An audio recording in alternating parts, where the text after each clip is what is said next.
For over 40 years now, fans of Nintendo's video games in the West have missed out on countless titles exclusive to Japan, locked away in their native country.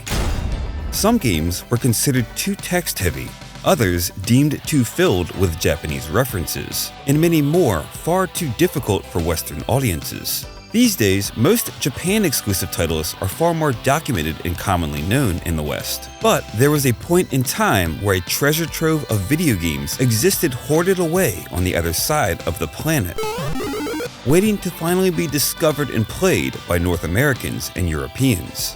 What if we flipped things around though and looked at the opposite side of this scenario? What about the Nintendo games that never made it to Japan? While there are far more Japan-exclusive Nintendo titles, there are still quite a few games which were never released in their native country, only being made available to Western regions. Let's take a look at some of Nintendo's first-party games that were never released in Japan and made exclusive to the West. Before we get started though, let's set a few ground rules. First, we'll only be talking about first-party Nintendo games which were primarily developed or co-developed at Nintendo's in-house studios. This means no games from second-party developers like Rare, including Killer Instinct or Conker's Bad Fur Day. There will be a few small exceptions to this rule, but you get the idea.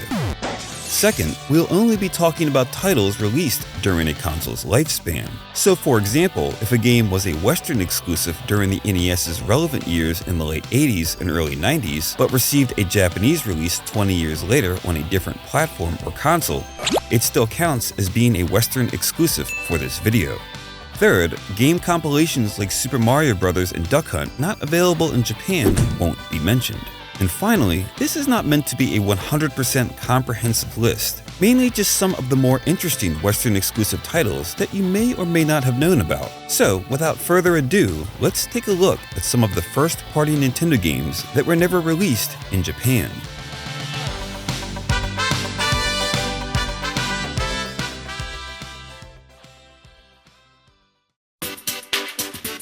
Nintendo's first Western exclusive game would be found not on home consoles, but in arcades. Released exclusively in North America in 1985, Arm Wrestling was created as somewhat of a successor to 1984's Punch-Out arcade game.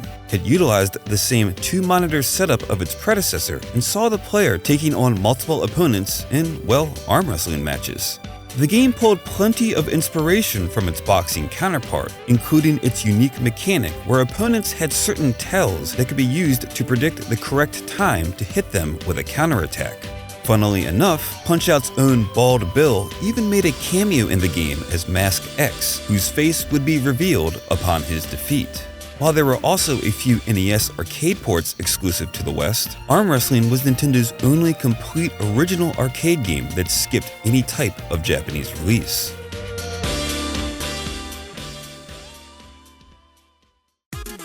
Shortly after Arm Wrestling's 1985 debut, Nintendo launched its wildly successful Famicom home console in North America as the Nintendo Entertainment System, or NES. While light gun games were quite popular in Japan, they were even more popular in the West. This led to two first-party Nintendo light gun games being made available exclusively for Western regions, compatible with the NES Zapper accessory. The first was 1986's Gumshoe, a platforming title where the player needed to guide a detective through multiple levels. Shooting the detective made him jump vertically as the screen continually scrolled. The player would need to juggle jumping over stairs and pits while shooting enemies and obstructions that constantly appeared. It was never the most popular game, but it certainly was one of the most unique and creative ones to grace the NES in the 80s. First released in 1990, Barker Bill's Trick Shooting was the second NES light gun game to skip Japan entirely. Trick shooting was fairly simplistic and consisted of multiple carnival-like minigames where the player needed to shoot down various on-screen objects. Duck Hunt's infamous brown hunting dog even makes a cameo in one of the title's minigames. Light gun games weren't the only Western exclusives on the NES, though. The action-adventure series StarTropics, which took more than just a few nods from The Legend of Zelda, had not one, but two games that Japanese audiences missed out on. StarTropics first launched in North America in late 1990, with its sequel, Zoda's Revenge, hitting store shelves in 1994 and being one of the final games released on the NES. Both titles were designed specifically for the Western market, with no intentions of ever receiving a Japanese port, and utilized an overhead map similar to Dragon Quest or Final Fantasy, combined with more action-oriented dungeons played from a three-quarters view for the game's main character, Mike Jones, to fight through and explore. Unfortunately, the StarTropics series ended after just 2 entries, which brings into question if the franchise may have continued on had it also been released in Japan. The final NES title we'll be covering is Nintendo's popular 1990 boxing game, Punch-Out! In Punch-Out!, the player takes control of Little Mac as he punches his way through multiple boxers to reach the top rank of each boxing circuit. While the game was obviously far more popular in Western territories, it wasn't quite 100% exclusive to them.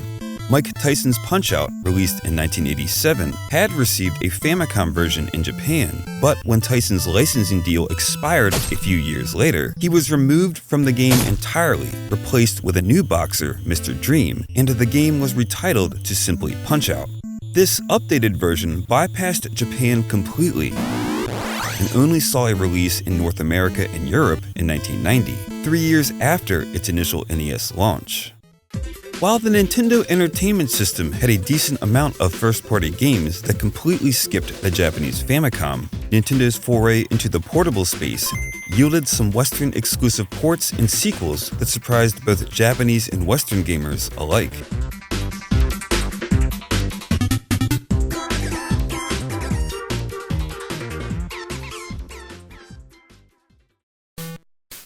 In 1989, the Game Boy launched in both Japan and North America and brought with it a plethora of new entries in various familiar game series, as well as plenty of original titles. Throughout 1991, Nintendo's R&D1 team had worked on not one, but 2 sequels to games that initially appeared on the Japan-exclusive Famicom Disk System. The first, Metroid 2: Return of Samus, hit North American Game Boys in November of 1991, and then reached Japan's store shelves a few months later in 1992. The second launched the exact same year and month and was a sequel to the Disk System's Hikari Shinwa Parutena no Kagami, better known as Kid Icarus in the West. This sequel would be titled Kid Icarus of Myths and Monsters, and unlike Metroid 2, it never saw any type of Japanese release. Of Myths and Monsters featured much more forgiving gameplay than its predecessor, along with plenty of quality-of-life improvements. It's unclear why Nintendo made this decision, especially considering the first game seemed to have performed quite well on the Disk System. Of Myths and Monsters did eventually reach Japan a little over 2 decades later by way of the Nintendo 3DS's Virtual Console. But at the time, this was a huge exclusive for Western regions, as many saw Kid Icarus as a tentpole franchise for Nintendo. The next game we'll be talking about has somewhat of an asterisk regarding its exclusivity, as you'll see. But, like Of Myths and Monsters, it is the follow-up to yet another popular Nintendo title. The original Balloon Fight had been pretty successful in both Japanese arcades and on the Famicom in the mid-80s, so many felt it was strange that its 1990 Game Boy sequel, Balloon Kid, was exclusive to Western territories. Well, sort of. Balloon Kid featured an arranged version of the original game's Balloon Trip mode, along with a 2-player versus mode where players could face off against each other. The game did eventually make it to Japan, but in 2 separate ways and on 2 separate platforms. The first port was a licensed Hello Kitty game for the Famicom in 1992 titled Hello Kitty World, which reskinned Balloon Kid with Sanrio characters. The second was titled Balloon Fight GB and released a decade after Balloon Kid in the year 2000 on the Game Boy's successor, the Game Boy Color. Balloon Fight GB never technically got a physical release though, as it was distributed through Japan's rewritable Nintendo Power cartridges, something Western audiences never got to experience. So while Balloon Kid technically released in Japan, it never quite made it there in its original form. In 1992, not long after Hello Kitty World was giving Japan a taste of what they had missed with Balloon Kid, Nintendo would release a watercraft racing game titled Wave Race on North American Game Boys. It's a common misconception these days that the Wave Race series began on the Nintendo 64, but in reality its first entry was on Nintendo's popular handheld. The title featured tank-like controls, contained 2 game types, slalom and race, and even had a multiplayer mode. Wave Race seemed to have performed fairly well, but strangely it never received a Japanese release, though both its Nintendo 64 and GameCube sequels did. The final Game Boy game we'll be talking about doesn't exactly fit into the earlier rule set, but it's too interesting not to mention. In 1994, Hudson Soft developed and published a Game Boy entry for its popular Bomberman series in Japan titled Bomberman GB. When the game was brought to North America and Europe, however, Nintendo took over publishing duties and decided it would be far more marketable if they added one of their familiar characters. Wario, the Mario series' villain/anti-hero, was given the center stage, the story was changed a bit, and the game was retitled Wario Blast featuring Bomberman. The core gameplay itself stayed pretty much the same, however.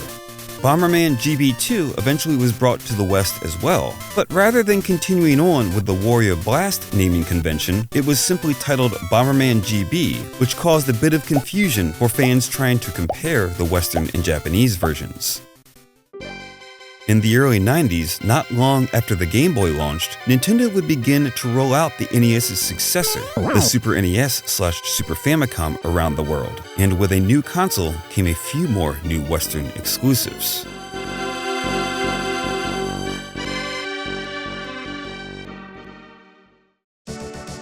With both the Game Boy and NES having their fair share of first-party games confined to the West, it's a bit surprising that the Super NES didn't have many notable Western first-party exclusives. Much like the NES had a few Nintendo Light Gun games not made available in Japan, the Super NES was no exception and had one itself in 1993, Metal Combat Falcon's Revenge, the sequel to 1992's Super Scope Light Gun game, Battle Clash. Similar to Battle Clash, Metal Combat also required the Super Scope and featured all one-on-one boss battles, where the player would face off against other large mechs, known as standing tanks, or STs, that would need to be shot down and defeated. While Battle Clash had been released in Japan, it can be assumed that the Super Scope peripheral likely performing poorly in its native country is what led to Metal Combat being made a Western exclusive.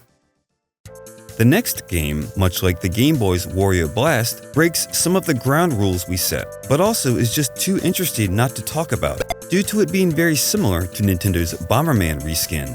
Developed by Compile, the puzzle-based Puyo Puyo series quickly became incredibly popular in Japan, but in the 1990s, it was fairly unknown in the West. When Nintendo decided to localize 1993's Japan-exclusive Super Puyo Puyo in 1995 on the Super NES for both North America and Europe, a decision was made somewhere along the line to reskin Super Puyo Puyo with characters and music from the Kirby series and rename it Kirby's Avalanche, or Kirby's Ghost Trap in Europe.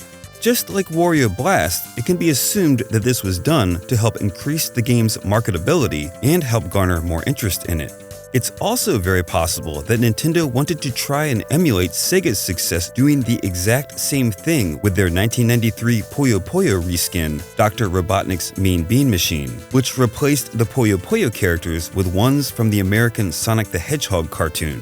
Regardless, Kirby's Avalanche has since remained a bizarre oddity that never left Western regions, and is the only Kirby game to never be released in Japan. Nintendo repeated this same practice the very next year with 1996's Tetris Attack, replacing the characters from the Japanese exclusive Panel Depon puzzle game with ones from Yoshi's Island. While Metal Combat, Kirby's Avalanche, and Tetris Attack are really the main Western exclusive titles of interest on the Super NES, it's worth quickly mentioning two others. Super Punch-Out, a game series we've firmly established was designed for the West by this point, never received a Japanese release until it was made available digitally for the Super Famicom's rewritable Nintendo Power Flash memory cartridges in 1998, 4 years after its Western release, and the puzzle game Wario's Woods, which only got a physical release in the West, likely due to the series making multiple appearances on Nintendo's Satellaview broadcast service in Japan. By this point in the mid-90s, it seemed like Western exclusive games were starting to happen less and less as time went on. But in the following years, it became quite obvious that they were far from over, with the formation of a new internal Nintendo development studio.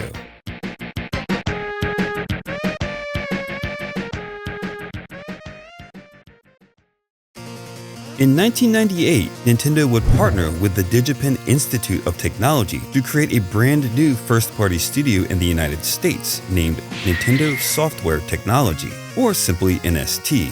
NST employed both gaming industry veterans as well as many Digipen graduates and was fully backed by Nintendo. Whether it was intentional or not, many of the studio's early video game development projects would never see any type of Japanese release. NST was also allowed to work with some pretty prominent franchises right off the bat.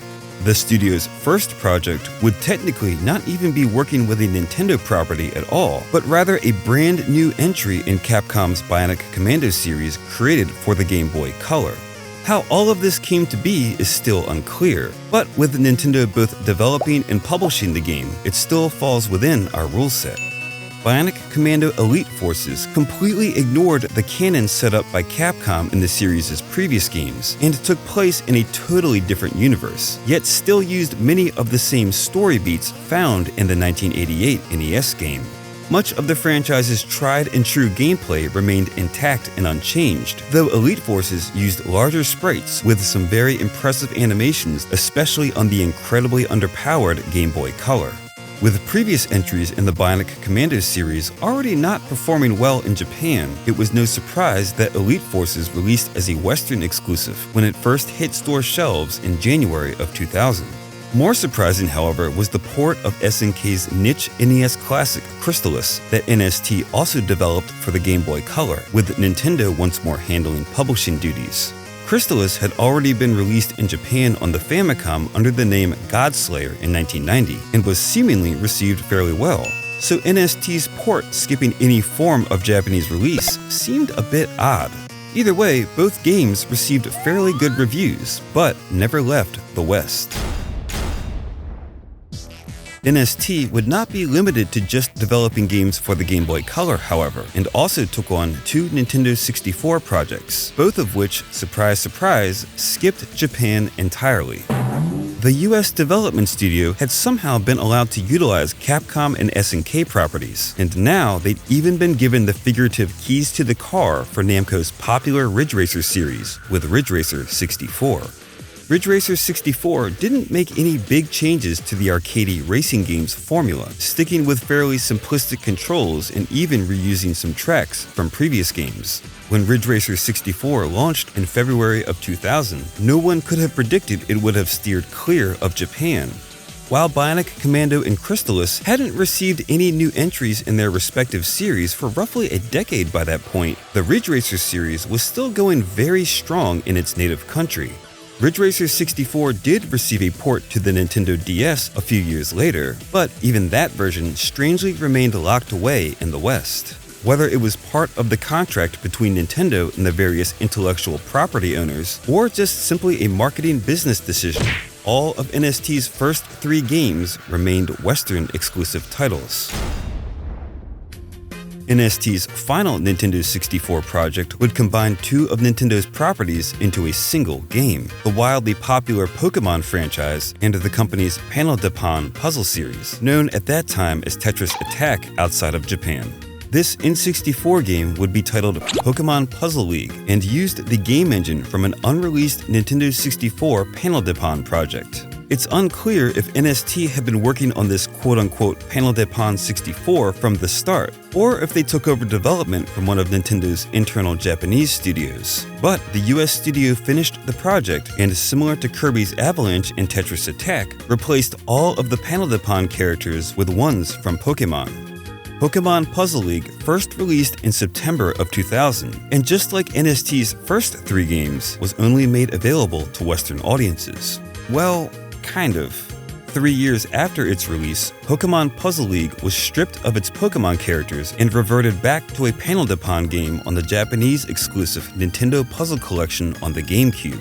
The collection also included 2001's Dr. Mario 64, which up until that point had also never received a release in Japan. Though almost every single one of NST's first few game projects stayed confined to Western regions, many of their subsequent titles, like Mario vs. Donkey Kong and Metroid Prime Hunters, were thankfully not barred from Japanese store shelves, and the studio continues to make games even today.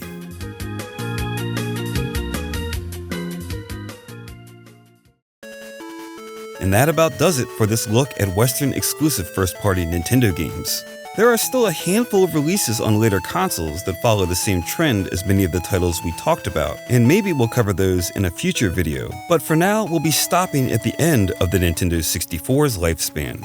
As stated earlier, this was not meant to be any type of complete or comprehensive list, just a fun look at some of the more unique and interesting titles. Anyways, we hope you enjoyed this video, and you can hopefully look forward to more in the future. Hey, thanks so much for watching. Hopefully you enjoyed this video. I know it's kind of different from my normal stuff, but I wanted to experiment a little bit, and I thought the topic would be pretty cool to cover. If you're new here, please consider subscribing to the channel. If you're not new here, please let me know if you enjoyed this and if you'd like to see more like it in the future. Anyways, thanks so much for watching, and I will see you next time.